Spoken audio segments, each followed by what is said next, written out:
माता की। भारत माता की।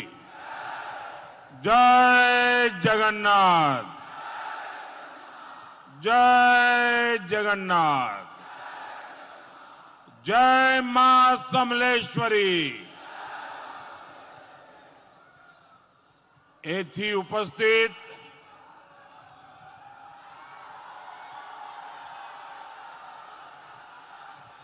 समस्त मान्यगण व्यक्ति,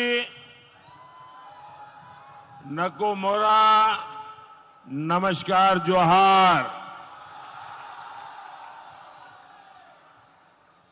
इस पवित्र भूमि के इष्ट देव नरसिंहनाथ को मैं नमन करता हूं। माधो सिंह जी और गंगाधर मेहर जी की इस पावन धरती ने मुझे बहुत प्यार दिया है। आज भी इतना विराट जनसागर हमें आशीर्वाद देने आया है। यहां धनु यात्रा का उत्सव तो सदियों में होता है, लेकिन आज भी उत्साह उससे कम नहीं है। भाइयों और बहनों, 25 साल में एक पूरी पीढ़ी जवान हो जाती है। वो अपना नया जीवन शुरू कर देती है। लेकिन बीजेडी की सरकार इन 25 सालों में ओडिशा को गरीबी से बाहर नहीं निकाल पाई। आज पूरे ओडिशा में बीजेडी के नेताओं के खिलाफ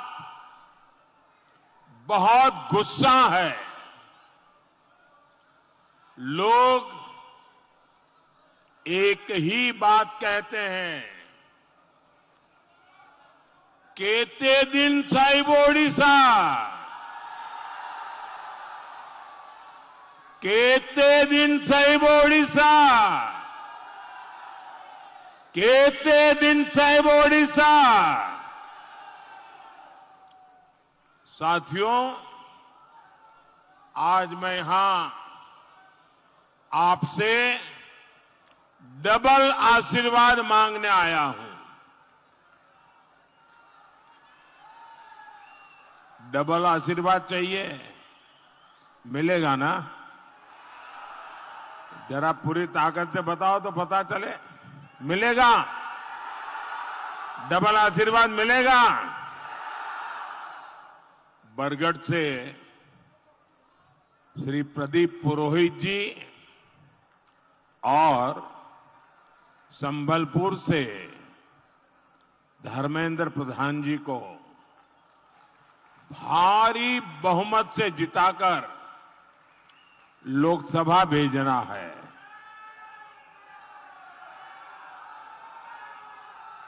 और दूसरा आशीर्वाद हमारे तमाम साथी विधायक, सारे विधायक और संसद के कैंडिडेट दोनों आगे आ जाएं। विधायक, हां, ये बाकी जो हमारे विधानसभा के उम्मीदवार हैं, उन सबको जिताकर भुवनेश्वर में सरकार बनानी है। मैं 1-2 मिनट इनके बीच जाकर के फिर वापस आता हूं।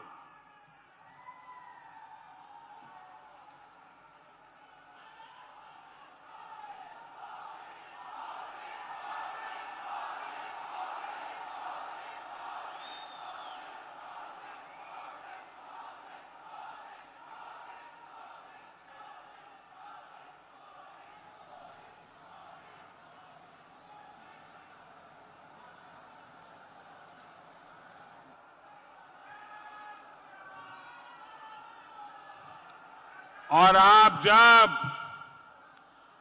इन सबको जिताएंगे तो उड़ीसा में डबल इंजन सरकार बनेगी। भाइयों बहनों, देश के कई भागों में 3 चरण में मतदान हुआ है और मैं आज बड़ी जिम्मेवारी के साथ और बहुत ही विश्वास के साथ और जनता जनार्दन ने जो आशीर्वाद दिए हैं उस आशीर्वाद की ताकत के भरोसे साफ साफ देख रहा हूं कि 4 जून को एनडीए का 400 पार करना पक्का हो चुका है। इतना ही नहीं, कांग्रेस पार्टी मान्य विपक्ष भी बन नहीं पाएगी। उसके लिए उनके शहजादे की उम्र से भी कम सीटें मिलने वाली है।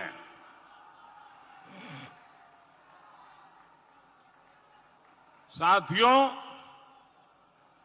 आप सभी जानते हैं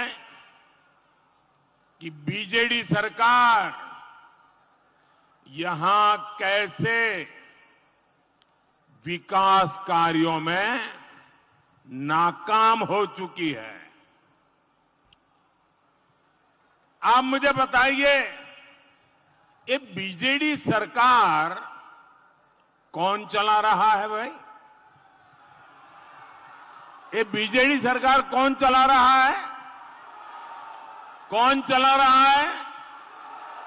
आपको मालूम है ना, पूरी सरकार आउटसोर्स कर दी है।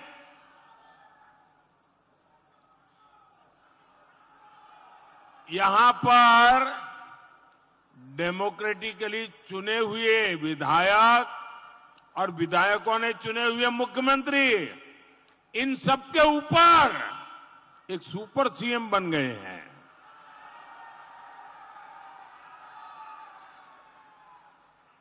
क्या आप चाहते हैं कि जिसको उड़ीसा की समझ नहीं है, ऐसे हाथों में उड़ीसा जाना चाहिए? ऐसे हाथों में उड़ीसा जाना चाहिए? उड़ीसा को बचाने की जिम्मेवारी किसकी? उड़ीसा को बचाने की जिम्मेवारी किसकी? उड़ीसा को बचाने की जिम्मेवारी किसकी? भाइयों बहनों, मैं आपके पास भाजपा के स्वार्थ के लिए नहीं आया हूं। मैं आपके पास गिड़गिड़ा रहा हूं, हाथ जोड़ के प्रार्थना कर रहा हूं कि मेरे उड़ीसा को बचाइए। उड़ीसा बर्बाद हो रहा है। इतना महान राज्य, इतनी महान संस्कृति, इतनी महान परंपरा 25 साल बर्बाद हो गए और पिछले 5 साल में तो पूरी तरह उड़ीसा पर बाहरी लोगों ने कब्जा किया है। और इसलिए आप मुझे बताइए भाइयों, उड़ीसा के बेटे बेटी उड़ीसा का नेतृत्व करने योग्य है कि नहीं है? उड़ीसा की धरती पे जन्मे हुए लोग उड़ीसा का भला कर सकते हैं कि नहीं कर सकते हैं? उड़ीसा की परंपरा को जानने वाले उड़ीसा का भला कर सकते हैं कि नहीं कर सकते हैं? भाइयों बहनों, मैं तो गुजरात में से रहता हूं। मेरे यहां बहुत उड़ीसा के लोग हैं। उनका जो सामर्थ्य मैंने देखा है ना, उनकी जो क्षमता देखी है, उनकी जो प्रतिभा देखी है, मैं कभी कभी सोचता हूं कि ऐसे प्रतिभावान लोग जिस उड़ीसा के पास हो, धन संपदा अपार हो, प्राकृतिक संपदा अपार हो, वो मेरा उड़ीसा गरीब क्यों है? यहां के लोग सामान्य सुविधाओं के लिए तड़प क्यों रहे हैं? और उसका एक ही कारण है, अब सरकार चुने हुए लोग नहीं चलाते हैं। आज सरकार चलाने का काम और लोगों के हाथ में आउटसोर्स हो गया है। अगर आप चाहते हैं कि ओडिशा की बागडोर यहां की मिट्टी के बेटे या बेटी के पास रहे, तो आपको भाजपा के सभी विधायकों को, सभी कैंडिडेट को आपको चुनाव जिताना होगा। जिताएंगे? साथियों, मैंने पहले ही घोषणा की है, 4 जून बीजेडी सरकार की एक्सपायरी डेट है।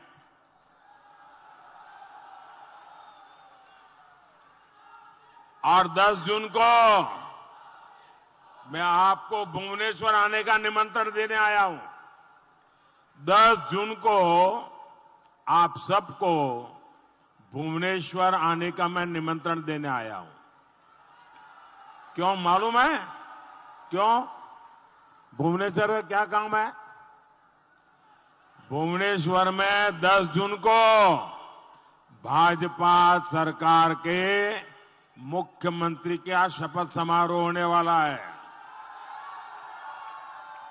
और मेरी गारंटी है, भाजपा उड़ीसा की मिट्टी में रमा हुआ, उड़ीसा की मिट्टी में पैदा हुआ, उड़ीसा की मिट्टी में पला बढ़ा, उड़ीसा की संस्कृति परंपरा को जीने वाला उड़िया बेटा या बेटी ही मुख्यमंत्री बनेगी।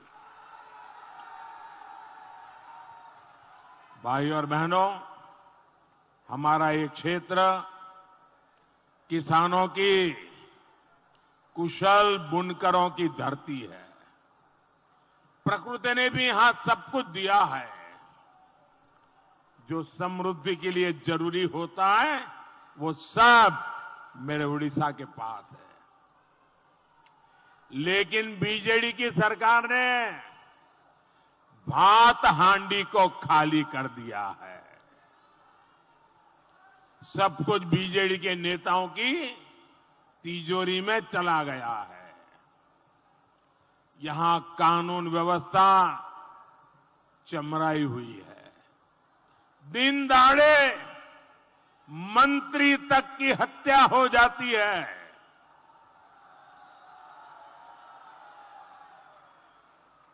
नशे के तस्करों ने, ड्रग माफियाओं ने हमारे नौजवानों को बर्बाद कर दिया है। आप मुझे बताइए, उड़ीसा को बर्बाद करने वाली ऐसी बीजेडी सरकार को एक पल भी उड़ीसा में राज करने का हक है क्या? हक है क्या? उनको हटाना चाहिए कि नहीं हटाना चाहिए? कौन हटाएगा? कौन हटाएगा? कौन हटाएगा? ये आपका संकल्प है। ये आपका संकल्प है। अगर उड़ीसा के लोग संकल्प करेंगे, 1 मिनट ये सरकार नहीं रह सकती है।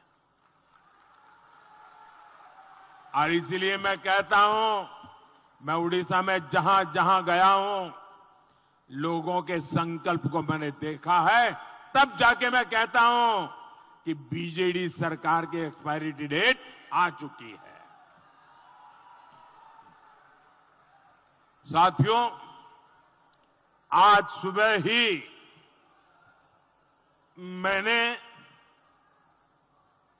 श्री जगन्नाथ मंदिर के प्रबंधन से जुड़ा एक संवेदनशील मसला, एक संवेदनशील विषय देश के सामने और उड़ीसा के नागरिकों के सामने रखा है।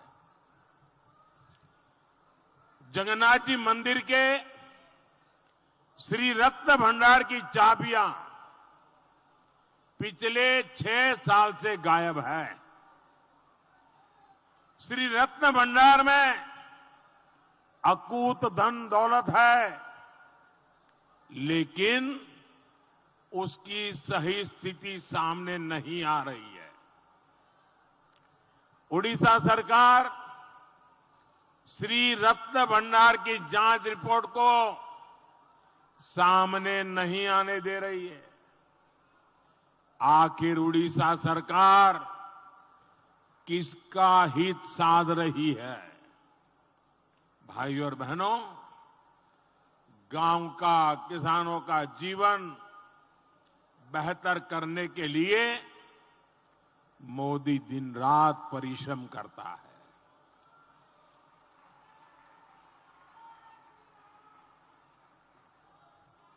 आपने तो देखा है 10 साल पहले किसानों को यूरिया के लिए कितनी परेशानी होती थी। आज यूरिया और दूसरी खाद के लिए कोई परेशानी नहीं है। पुरानी सरकारों की नीतियों के कारण तालचेर सहित अनेक खाद कारखाने बंद हो गए थे। भाजपा सरकार ने ऐसे यूरिया कारखाने फिर से शुरू किए हैं। तालचेर में भी तेज गति से काम चल रहा है। दुनिया में यूरिया की जो बोरी 3,000 रुपये में बिकती है, वो आपको मोदी सरकार 300 रुपये से भी कम कीमत में देती है। किसानों को सस्ती खाद मिले, सिर्फ इसके लिए मोदी सरकार ने 12 लाख करोड़ रुपए किसानों के लिए खर्च किए हैं। साथियों, मोदी ने दुनिया की सबसे बड़ी अनाज भंडारण योजना शुरू की है। बेटी आप बैठिए, आप लोग कब तक खड़े रहोगे? बैठो बेटा। आपने बढ़िया चित्र बनाया है, मैं आपका आभारी हूं। आप बैठिए, आप लोग बैठिए। अच्छा भाई, एसपीजी के लोग जरा एक चित्र ले लीजिए इन बच्चों से।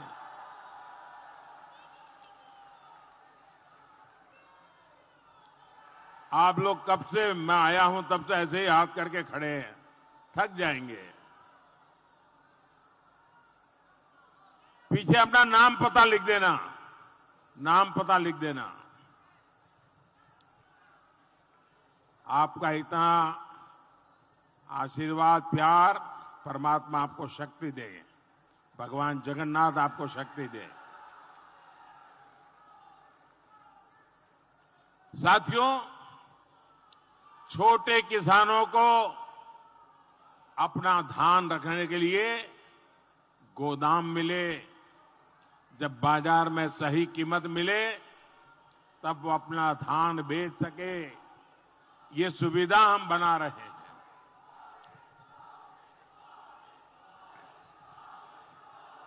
आपका प्यार, आपके प्यार के लिए मैं आपका आभारी हूं जी।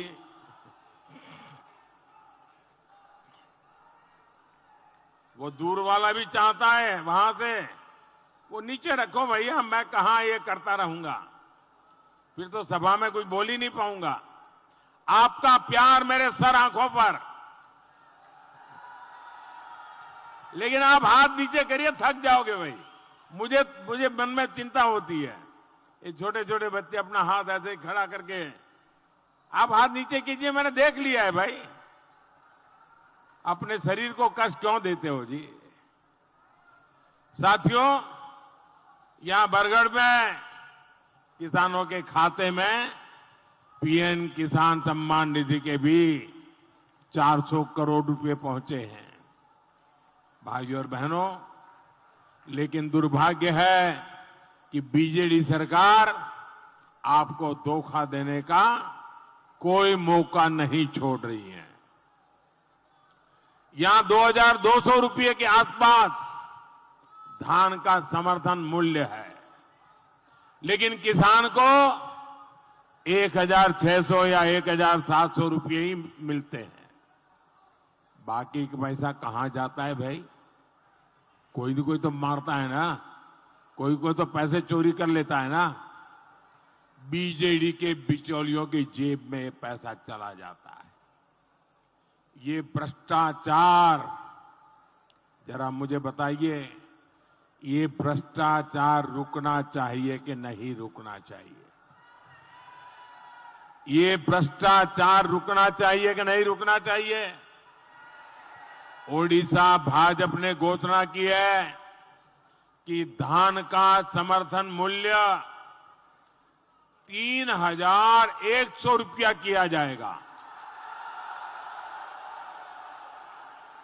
इतना ही नहीं, धान खरीदने के 48 घंटे में उसके खाते में पैसा भी पहुंच जाएगा।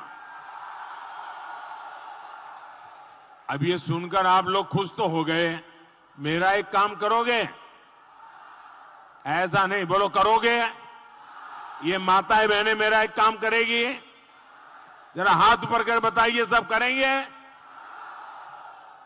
आपके इस इलाके में, दोनों लोकसभा सीट के इलाके में और सभी एमएलए के इलाके में जितने भी किसान हैं, उन सबको जाकर के बताओगे कि मोदी जी ने कहा है कि 3100 रुपया मिलेगा?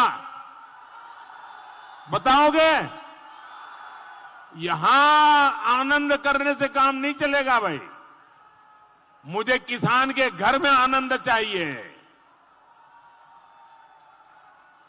और यही गारंटी छत्तीसगढ़ में भाजपा ने दी थी।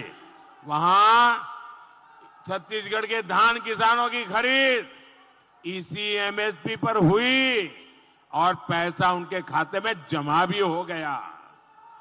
भाइयों और बहनों, यहां अनेक साथी टेक्सटाइल के काम से जुड़े हैं। हमारे बुनकर भाई बहन मेड इन इंडिया के भी शिल्पकार हैं। संबलपुरी साड़ियां, ये तो नाम दुनिया भर में है। हम हथकरघा को हमारे टेक्सटाइल सेक्टर पर विशेष बल दे रहे हैं। भाजपा सरकार टेक्सटाइल इंस्टीट्यूट्स में पढ़ाई के लिए बुनकर के बच्चों को 2 लाख रुपए की स्कॉलरशिप दे रही है। पिछले 10 वर्षों में 600 से अधिक हैंडलूम क्लस्टर विकसित किए गए हैं। इनमें अब तक हजारों बुनकरों की ट्रेनिंग हो चुकी है। बुनकरों को नई मशीनें, नए उपकरण दिए जा रहे हैं। हथकरघा बुनकरों को रियायती दरों पर कच्चा माल यानी धागा दिया जाता है। कच्चे माल को लाने का खर्च भी सरकार वहन करती है। इसके अलावा श्रमिकों को कर्जे और वर्कशेड भी दिया जा रहा है। मुद्रा योजना के माध्यम से भी बुनकरों को बिना गारंटी का ऋण मिलता है। ओडिशा भाजपा ने 3 इंटीग्रेटेड टेक्सटाइल पार्क स्थापित करने की घोषणा की है। बुनकरों और हथकरघा श्रमिकों को सम्मान निधि देने की भी घोषणा की है। ये सब आपके लिए क्यों हो रहा है? क्योंकि मैं आप ही की तरह गरीबी से निकल करके आया हूं। गरीब की जरूरतों को मैं समझ पाता हूं। आपका दुख दर्द, आपकी जरूरतें अगर मोदी नहीं समझेगा तो कौन समझेगा। भाइयों और बहनों, आजादी के अनेक दशकों तक आदिवासी क्षेत्रों को विकास से वंचित रखा गया। आदिवासियों को आर्थिक और राजनीतिक सिस्टम से दूर रखा गया। लेकिन 10 वर्षों में हमने आदिवासी बच्चों, उनके सच्चे सशक्तिकरण पर बल दिया। 10 सालों में जनजातीय कल्याण का बजट 5 गुना बढ़ाया है। भगवान बिरसा मुंडा के जन्मदिवस को भाजपा सरकार ने ही जनजातीय गौरव दिवस घोषित किया है।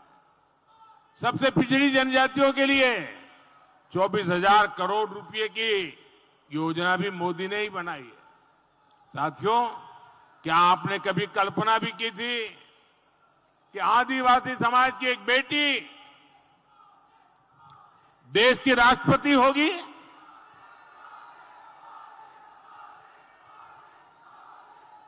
उड़ीसा की आदिवासी बेटी आज देश की तीनों सेनाओं को कमान करती है, राष्ट्र का नाम बढ़ा रही है, राष्ट्रपति पद की शोभा बढ़ा रही है। ये काम किसने किया? ये काम किसने किया?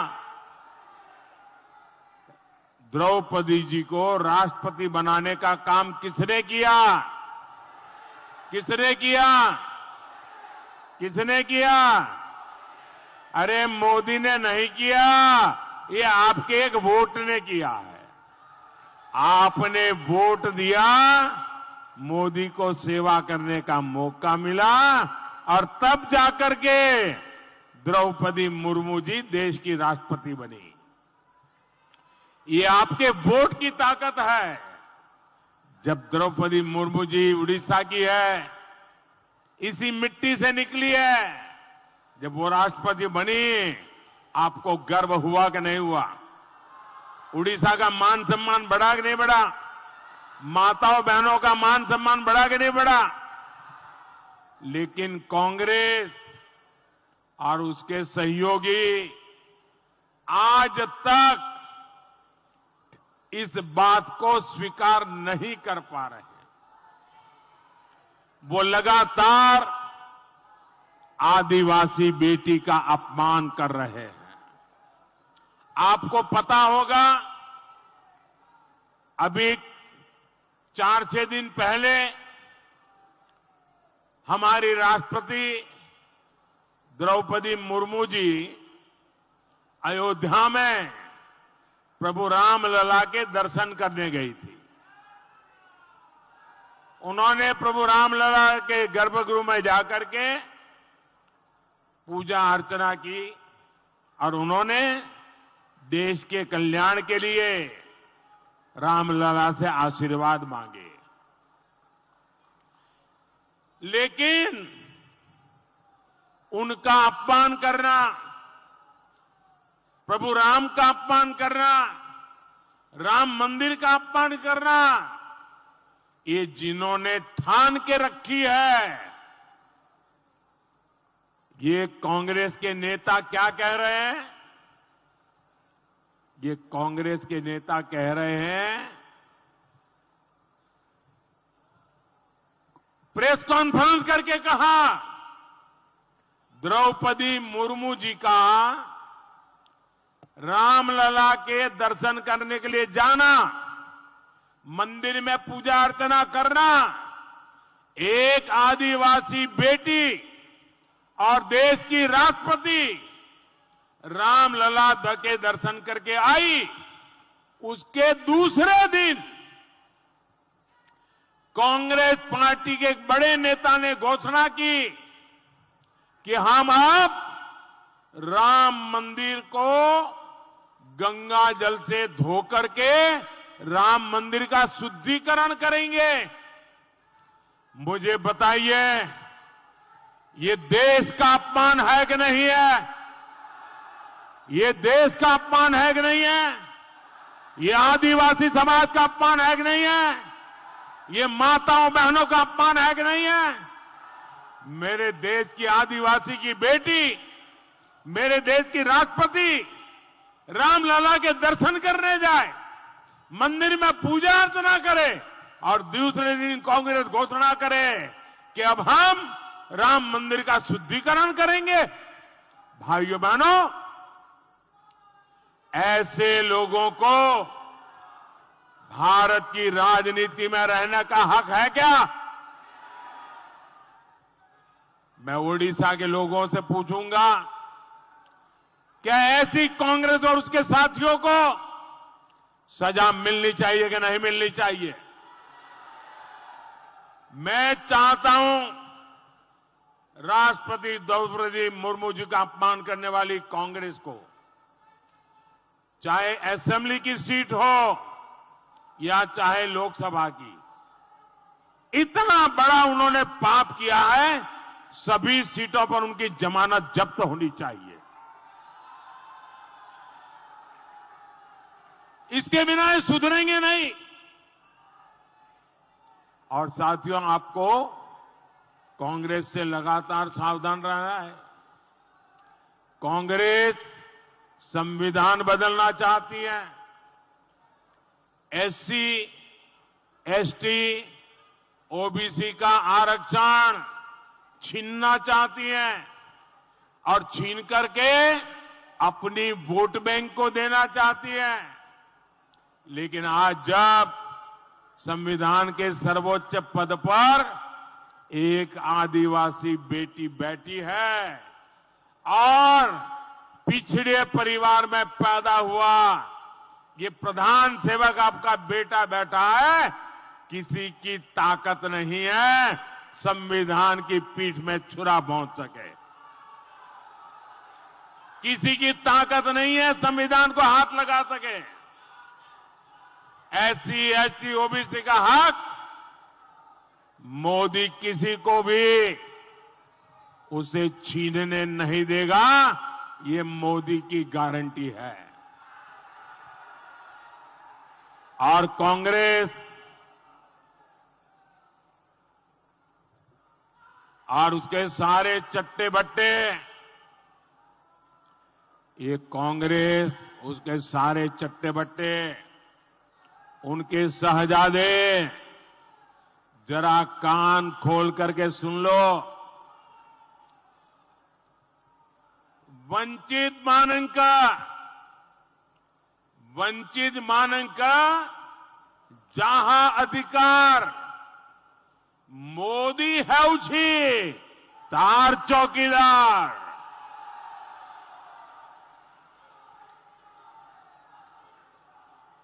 और ये शाहजादे अभी संविधान को माथे पर रख के नाच रहे हैं ना, जरा देश जानना चाहता है क्या भारत की सरकार संविधान के कोख से जन्म लेती है कि नहीं लेती है?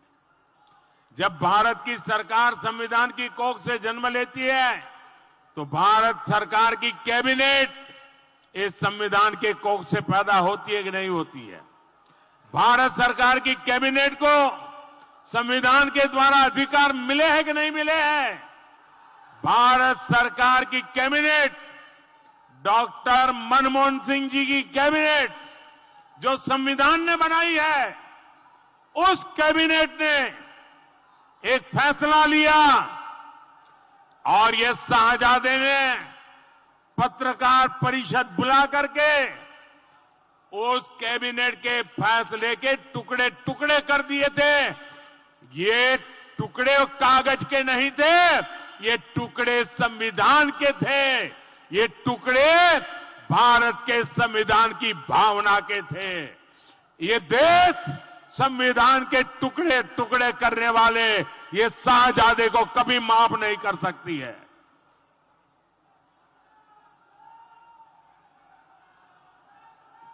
साथियों, रेल हो, रोड हो, एयरपोर्ट हो या अस्पताल, भाजपा विकास के लिए दिन रात काम मेहनत करती है।